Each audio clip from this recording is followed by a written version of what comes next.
Sometimes you've got to leave some notes out, and you'll be surprised at how it can really punch up a rhythm. We're going to get into that, as well as doing some cool melodic things within your shuffle to kind of step up your shuffle game. And before we get into it, let me give a quick shout out to Rodney Campbell for requesting this lesson. I really appreciate it, and thanks so much, Rodney, for always showing up in the comments and being a big part of the BGI family. All right, let's get right into this shuffle.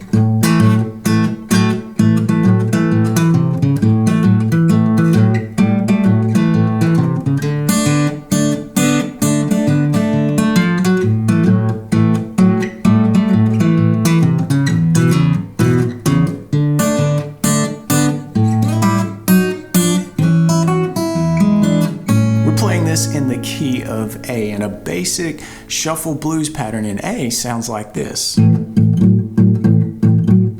But if you back off and don't play every single eighth note on this shuffle pattern, things can get really interesting. Let's take a look at this first measure in A. We're going to start out with the downbeat on the 5th string, and then I'm going to pick up on the end of 1 on these 2 strings under a bar, the strings 4 and 3. So that's kind of filling out the A sound here. But then I'm going to hammer up to the 4th fret, that F sharp, for beat 2. So 1 and 2. Come down with my thumb on beat 2 as well. But I'm not plucking that 4th string again. I'm kind of landing there on the hammer-on, and then we kind of groove it with that shuffle beat absent.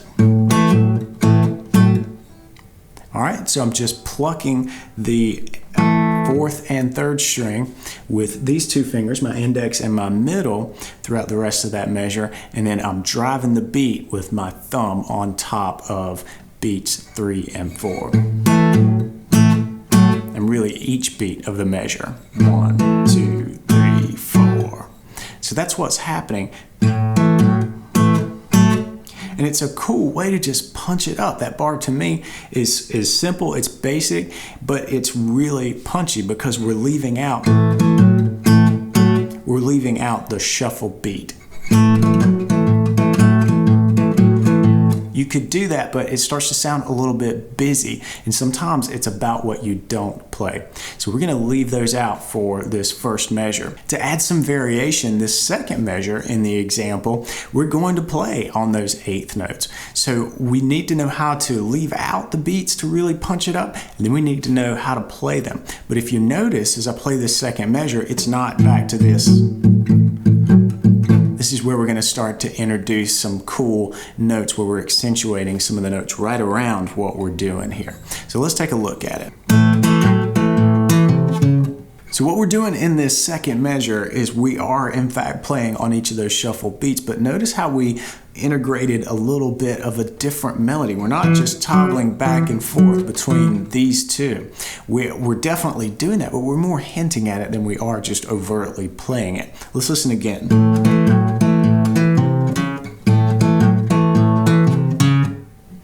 So how I'm doing this, I'm plucking these 3 strings. So I've got my thumb doing the bass on the 5th string, and then I'm plucking with these 2 fingers on strings 4 and 3 for beat 1. Then I'm picking these 2 again for the end of 1. Then for the second beat, I'm going to push down with my thumb through strings 5 and 4, and I'm going to put down the F sharp on the 4th string. On the end of 2, I'm back to plucking the 2 strings here, followed by a lonely bass note there, followed by the E note here before this little chromatic walk up. So as you can see, we're playing on each 8th note here. And it's a cool contrast to what we did in the first bar. These 2 bars really work nicely together to kind of set each other up.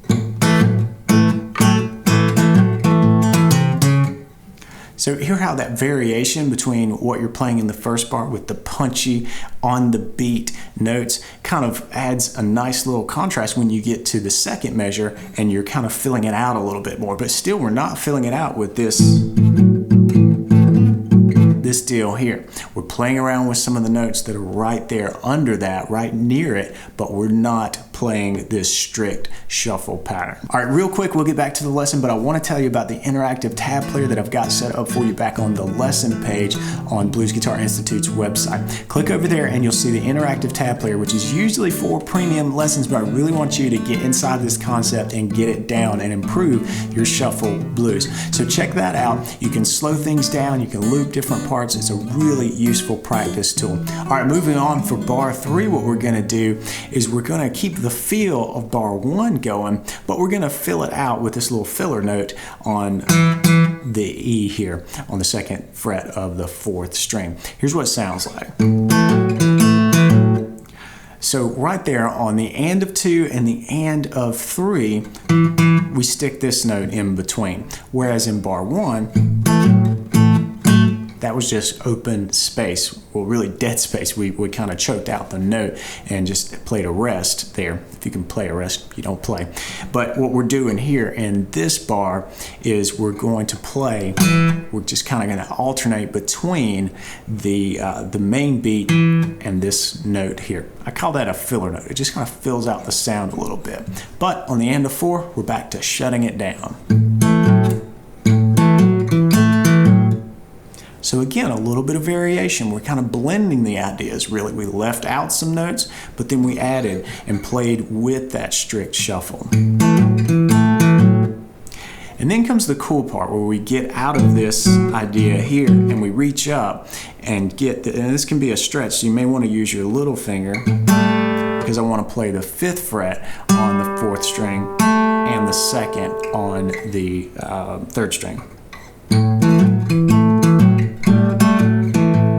And that's the move that we're going to. So we're going to pluck all 3, kind of like we did at the beginning of bar 2.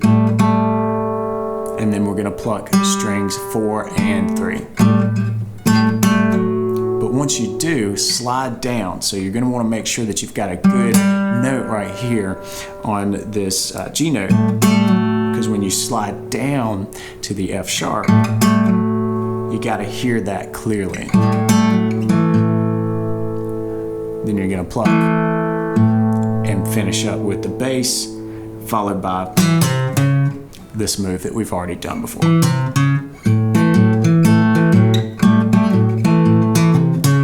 So in this measure, again, we are playing with the shuffle.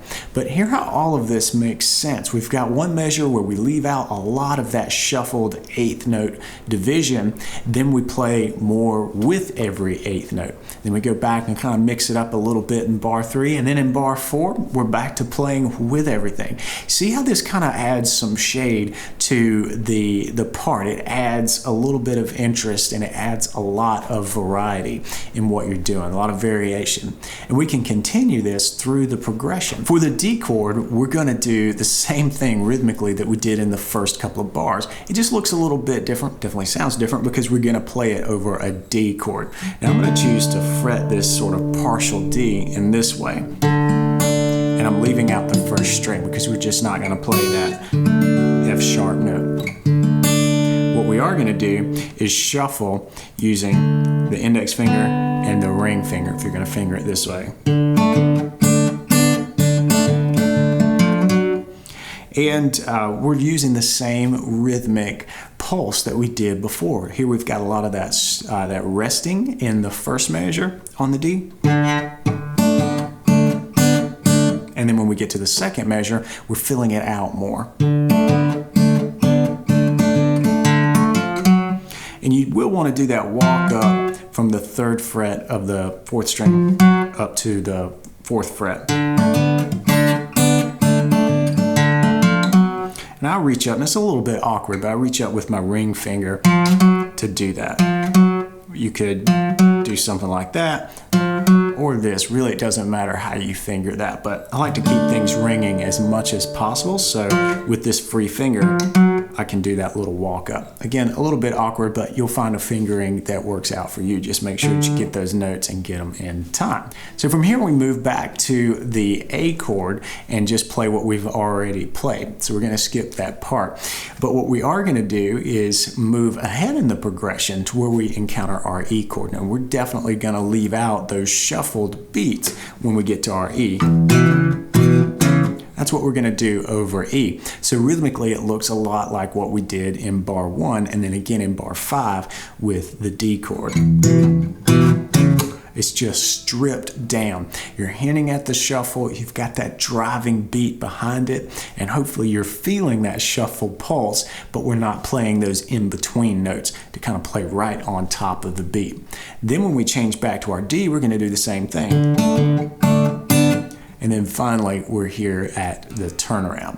Before we get into the turnaround, do me a favor and leave a comment below and let me know what lesson you would love to see covered here on Tuesday Blues. The best lessons come from ideas that you guys have out there, so I really want to hear from you. Leave a comment below and let me know what you want to see. All right, let's get to this turnaround, shall we?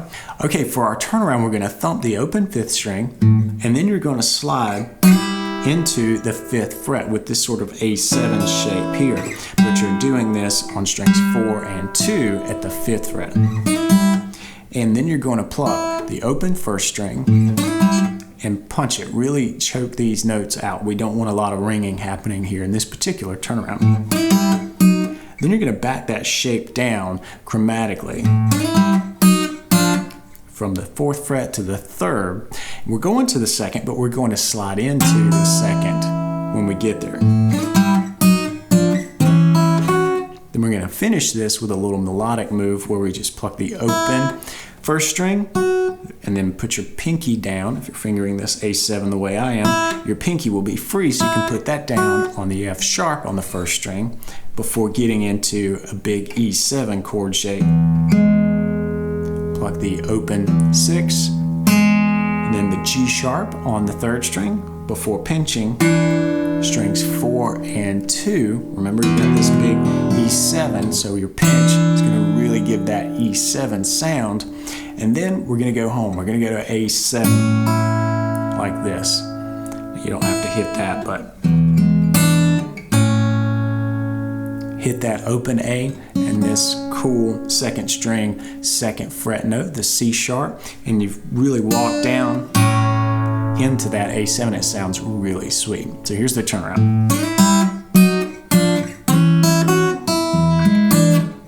So I hope you can see how leaving out some notes and then adding a little bit of interest to the melody and varying all of this can really help spice up your shuffle pattern. It'll get you away from just doing this back and forth bit here and really open up your sound and get you in the groove. That's what it's all about. That's it for this lesson. I'll see you back here next Tuesday. If you like this video, give me a thumbs up and consider hitting the subscribe button, and I'll see you back here in the next video. And until then, play on.